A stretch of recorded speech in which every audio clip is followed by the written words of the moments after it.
Ito. Kunyari, Boy Abunda. Oh. Yan. Nakikita mo ngayon ang salamin.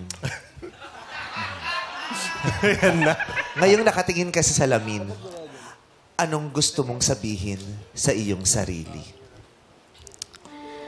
Magpatuloy ka lang sa agos ng buhay. Kung ano man yung nararanasan mo ngayon, lilipas at lilipas din yan.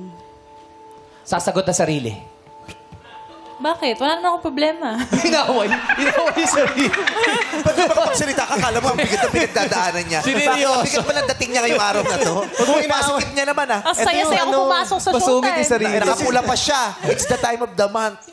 It is though. Seryoso eh. Oops. Ito si Self. Kausapin mo si Self. Ano yung sagot mo No. sa self mo? Papakabait ka lagi, susulat ka.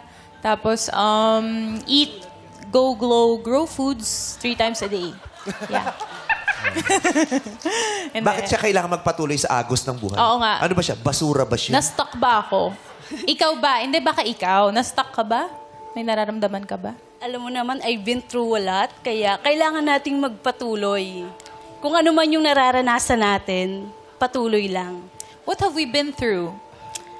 As a Bella Padilla, syempre, napakarami kong trabaho, may mga upcoming movie. O di sorry, ikaw na pa. Busy. Wala ka mang ginagawa. Hindi kami in demand. Wala kami kakwenta-kwenta mga celebrity. Pasensya na sa'yo. Congratulations. Ikaw, #1 ka ngayon sa showbiz. Correct. Nagulat naman ako doon. Pero, Thank you. palakpakan na.